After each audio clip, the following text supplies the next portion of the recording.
নমস্কাৰ মই ৰঞ্জন মোৰ চেনেললৈ আপোনাক স্বাগতম জনাইছোঁ। আজি আমি আপোনালোক দেখুৱাম আঁকি ওঠ তিনিটা পদ্ধতিত কেনেকৈ আঁকে অতি সহজভাৱে সৰু ল'ৰা ছোৱালী ডাঙৰ সকলোৱে আঁকিব পাৰিব। প্লিজ ভিডিঅ'টো শেষলৈকে চাব আৰু ভাল লাগিলে লাইক কমেণ্ট শ্বেয়াৰ কৰিব। লগতে এতিয়ালৈকে যদি কোনোবাই ছাবস্ক্ৰাইব কৰিবলৈ বাকী আছে নিশ্চয় চেনেলটি ছাবস্ক্ৰাইব কৰি ল'ব আৰু বেল আইকনটি বজাই দিব।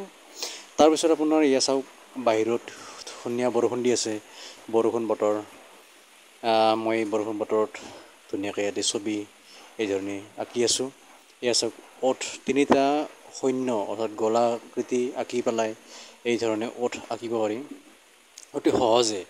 আৰু আছে বিভিন্ন সহজ ফৰ্মুলা, সেই ফৰ্মুলা অৰ্থাৎ ট্ৰাকচাৰ মতে যদি আঁকে, যদি ছাত্ৰ ছাত্ৰীসকলে বা শিল্পীসকলে যিসকলে ছবি আঁকি ভাল পায় তেওঁলোকে এই ধৰণে আঁকিব পাৰিব, চেষ্টা কৰিব পাৰিব। প্লিজ ভিডিঅ'টি শেষলৈকে চাব। এয়া চাওক, ইয়াতে মই এই যিডাল পেঞ্চিল ৰাখিছোঁ এইটো আপোনাৰ আৰ্টিষ্ট ব্ৰুষ্ট্ৰ পেঞ্চিল 6B হয়। এই 6B পেঞ্চিলেৰে মই ওঠ আঁকিবলৈ চেষ্টা কৰিছোঁ। এইটো আপোনাৰ পেপাৰখন A4 চাইজ পেপাৰ হয়। A4 চাইজ পেপাৰত মই আঁকিছোঁ, মানে আৰ্ট পেপাৰে হয় কিন্তু চাইজটো A4 চাইজ পেপাৰত। এতিয়া কথা হ'ল, আমি মানুহৰ শৰীৰৰ অংগ প্ৰত্যংগবোৰ আমি এনেকৈ প্ৰথমতে চেষ্টা কৰিব লাগে।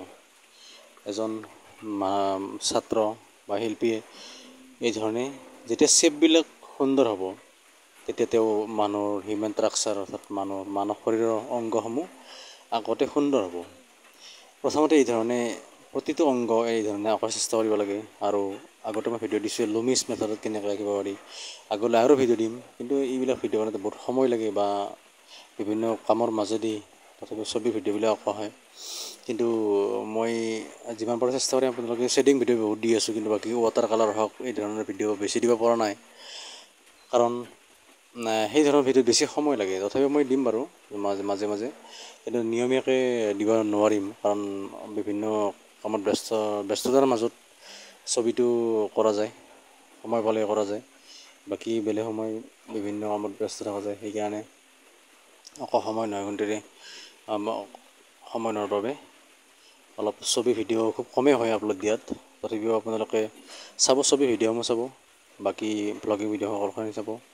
আৰু প্লিজ মোৰ ছাবস্ক্ৰাইবাৰ আপোনাৰ 31টা লাগে, 31টা ছাবস্ক্ৰাইবাৰ কৰি দিয়ক আৰু ভিডিঅ'বিলাক শেষলৈকে চাব।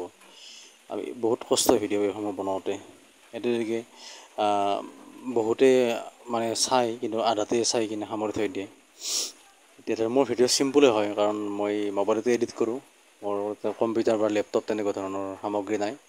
সেইকাৰণে ভিডিঅ'সমূহ কোৱালিটি অলপ বা সাধাৰণ মোবাইলেৰে মই ভিডিঅ'বিলাক কৰোঁ।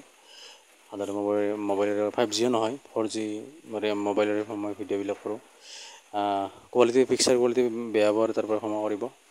পিছলৈ ল'ম যদি আপোনালোকে মৰম দিয়ে, এই দিশত আগবাঢ়ি যোৱাত অলপ সহায়ৰ হাত আগবঢ়ায়, তেতিয়াহ'লে নিশ্চয় ভাল মোবাইল বা কেমেৰা ল'ব পাৰিম, লৈ পেলাই এই ধৰণৰ ভিডিঅ' মই বনাব পাৰিম। আৰু এয়া চাওক, মই এডাল পেঞ্চিলেৰে মই শ্বেডিঙো কৰিছোঁ, আঁকিছোঁ, কিন্তু এনে আঁকোতে আমি সাধাৰণতে HB পেঞ্চিল ব্যৱহাৰ কৰোঁ।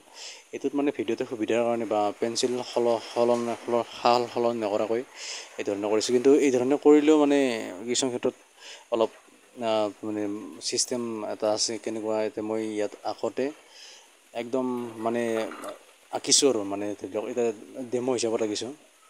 যিবিলাক ট্ৰাকচাৰ আছে ট্ৰাকচাৰবিলাক মই ডেমো হিচাপত আঁকিছোঁ। তাৰপিছত এয়া চাওক, মই এই গলখিনি মুচি দিছোঁ, এনেকৈ মুচি দিব লাগিব। এয়া চাওক, মই অলপমান বেলেগ মুডত দেখুৱাইছোঁ, এয়া চাই থাকক।